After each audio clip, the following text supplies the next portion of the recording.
I'm assuming everybody's feeling really good about the 49ers win over the LA Rams. Same old sorry ass Rams, 31-10. Big time win. I guess it just kind of proves the point. We've been saying it. Kyle Shanahan, he owns Sean McVay for whatever reason. Rams looked really soft. Really soft. Obviously, I have some takeaways. I want to save my quarterback takes for when Greg Pinelli comes on. And again, he'll be on in 30 minutes. So I don't want to talk about the quarterback position. Jimmy Garoppolo, his play. What does that mean for Trey Lance, his development, all that? We'll wait on that. But for now, 49ers are 4-5 and have some winnable games. And we talked about it yesterday. This was a game, you want to be that team. You got to win this game, especially at home. And now you go on the road. You play the Jacksonville Jaguars. We could be looking up in 7 days and the 49ers be 500 and potentially the team in the last spot for the playoffs right now. So 49ers are in striking range. And it feels good. It feels good. There's no incentive on losing this year. You don't have a first-round pick. So keep winning. That was awesome. And I see everybody in the chat, man. You guys are great. As always, make sure if you aren't or if you haven't already, listen to the Locked On 49ers podcast. Myself, Brian Peacock, we recap the game. That's awesome. Also, Locked On NFL Draft. If you are a draft person like me that wants to hear the draft year round, myself, Ryan Tracy, Locked On NFL Draft. Listen to that. I got the links to those in the description. Underdog Fantasy. I didn't play last night. I wish I would have, because I would have taken the over on Deebo Samuel. He killed it, almost had 100 yards, 21 yards short of 1,000 yards on the season for Deebo Samuel, man.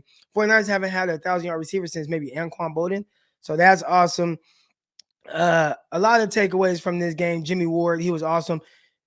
I think I was more excited about Jimmy Ward's play because of how he had talked about Stafford over the offseason. And people are like, oh, he's going to put a target on his back. Listen, y'all. Real niggas don't care about no target. I don't care about none of that. Said what I said. Let's go, Jimmy Ward. All right. But let's really get started with this. I'm going to talk for just a few minutes, and I'm going to bring y'all on and hear y'all before we get into my guy Greg Pinelli. I had a comment on YouTube.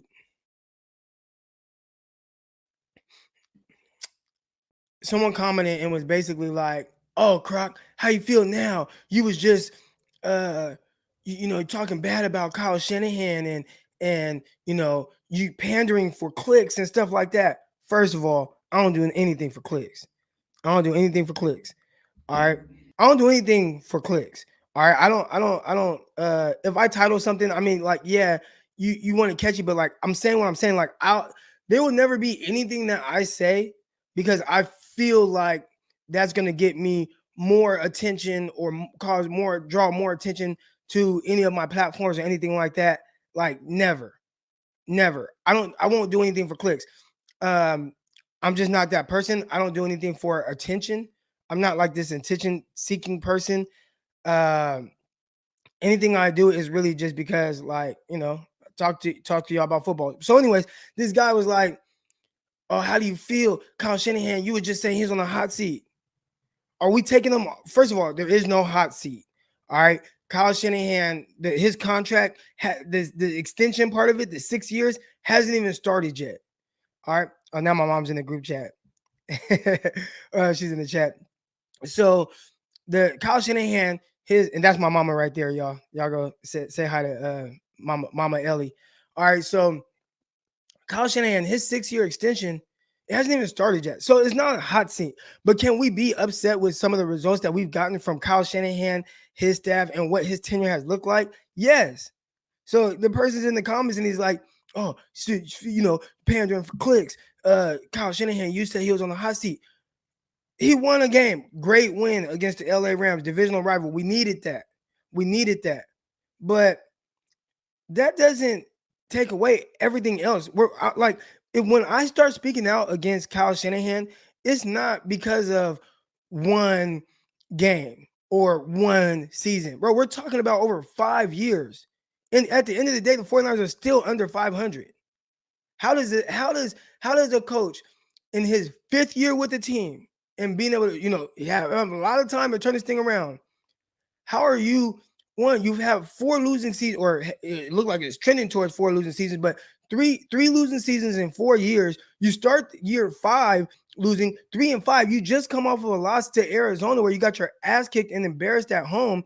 How does that not like deserve some level of scrutiny or criticism? So that I read that comment this morning on YouTube. It kind of got me fired up a little bit. Kyle Shanahan, he's not out the woodworks yet, man. Like obviously, I love that Kyle won this game. I love that he owns uh, Sean McVay. Keep kicking Sean McVay's butt. I gotta watch my language. My mom's on here. Keep kicking Sean McVay's butt. But he ain't in the clear yet. Great win. Now we got to go do it again. And that's been the problem with the 49ers this year.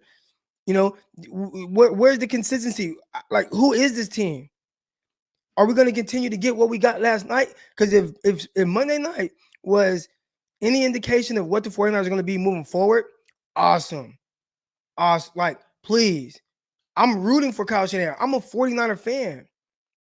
I'm rooting for him. You know what I'm saying? I think it's weird because I see a lot of my comments. People are openly like, not, they want Jimmy to suck, or they want Trey Lance to suck, or, oh, he doesn't need to play. And it's like, I'm rooting for these guys. Like, I am a 49er fan. My mom would tell you, that's my mom right there in the pinned comment. When I was about 5 years old, I asked my mom what her favorite football team was. She said 49ers. From that moment, I was a 49er fan. That's how I became a 49er fan. All right. Like, I have been a 49er fan basically my whole entire life, 30 years.